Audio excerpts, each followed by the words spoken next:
Hola, ¿cómo están? Bienvenidos. Esto es El Dario, Vehículos Eléctricos. Hoy quiero dar gracias a todos mis suscriptores por haber llegado y haber cumplido una de mis metas, llegar hasta los 1000 suscriptores.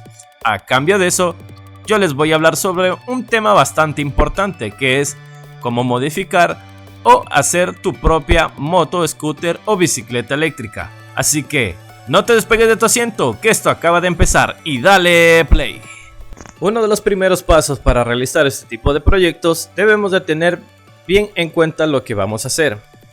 Algunos dirán que es comprar por comprar las piezas, pero no es así, es un poco más delicado este asunto, ya que según lo que queramos debemos adquirir lo que va a ser parte de nuestro proyecto, sea lo que sea. Sé que en una moto, scooter o bicicleta eléctrica lo más importante es la batería, pero para mí esto es un conjunto de tres elementos, que es la Trinidad. Esto está conformado por la batería, controlador y motor, ya que estos son la base para que nuestro proyecto se mueva.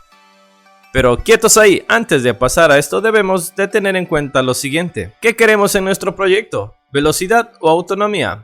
Esto es un tema de conflicto por ahora, ya que en la actualidad no tenemos baterías que suplan estas dos necesidades a la vez. Y si llegaras a encontrar una buena batería, esto te va a costar mucho dinero. Así que debemos de escoger una de las dos por ahora. Lo siguiente es calcular la potencia para el mejor rendimiento de nuestro proyecto. Pues como lo hacemos, es muy fácil. Debemos de escoger en primer lugar lo que es el motor que va a impulsar nuestro proyecto. ¿Y cómo hacemos esto? Calculando la potencia del motor eléctrico. Cada kilowatts equivale a 1.36 caballos de vapor. Esto en base a una persona que pesa 75 kilogramos. Entonces multiplicamos los caballos de vapor por kilowatts. Vamos a hacer un ejemplo. Si queremos hacer una moto eléctrica equivalente a 125 centímetros cúbicos de combustión interna, debemos calcular cuántos caballos de vapor lleva en su motor. Pues estas llevan 12 caballos de vapor, entonces debemos de hacer lo siguiente. Debemos de multiplicar 1.36 por 9 kilowatts. Da como resultado 12.4 caballos de vapor. En pocas palabras, ¿qué quiere decir? Que debemos encontrar un motor con una potencia máxima o superior a 12.000 watts o 12 kilowatts. Y esta potencia la podemos encontrar en motores de 3 a 4 kilowatts. En 72 voltios o de mayor voltaje para obtener más potencia de salida. Pero si queremos hacer una moto eléctrica equivalente a una moto de combustión de 250 centímetros cúbicos, estas tienen 25 caballos de vapor y esta nos lleva a conseguir un motor aproximadamente de hasta 20 kilowatts para tener una potencia igual o hasta mayor que una 250 centímetros cúbicos de combustión. Ahora, ya una vez obtenida esta información, debemos de pensar en la batería, ya que el controlador nos lo proporciona el vendedor con el motor y con el voltaje respectivo para su óptimo funcionamiento.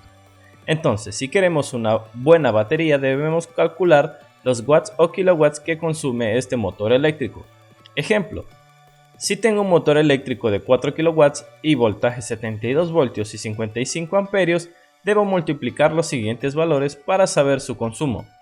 Los 72 voltios por los 55 amperios da igual a 3960 watts o 3.9 kilowatts de consumo, que quiere decir que debemos obtener una batería con una capacidad igual o superior al consumo del motor eléctrico, ya que si colocamos una batería más pequeña, la batería va a sufrir mucho, ya que el motor le va a exigir al controlador y el controlador a la batería.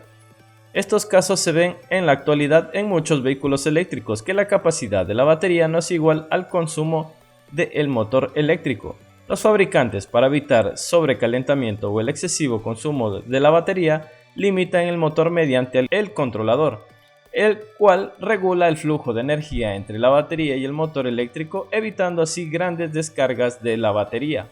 Entonces, con toda esta explicación de cuánto debe ser la batería para un motor de 72 voltios y 55 amperios, debemos de tener en cuenta que nada más y nada menos una batería de características similares o superior a los 55 amperios por el mismo voltaje.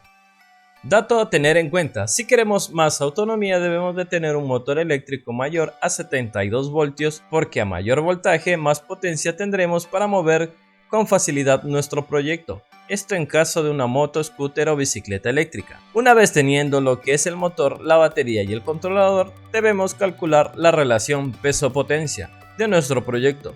¿Y cómo hacemos? Pues es muy fácil. Dividimos el peso total de todo lo que va a conformar nuestro proyecto, como llantas, batería o baterías, el chasis, etcétera, etcétera, por los caballos de vapor que desarrolla el motor eléctrico. Recordar que una buena relación de peso-potencia por cada caballo debe ser de entre 25 a 15 kilogramos. Mientras más alto sea el peso, menos será el torque y aceleración. Mientras más bajo sea el peso, más torque y aceleración tendremos. En pocas palabras, si llevamos más peso, más consumo tendrá la batería, y si llevamos menos peso, mejor será el rendimiento de nuestro proyecto. Así que si te interesa este tipo de información, sígueme para segunda parte. Suscríbete, activa la campanita, deja tu pulgar arriba, no te olvides de dejar tu comentario. Todo esto y más, solo por El Dario, Vehículos Eléctricos. Hasta la próxima. Chao, chao.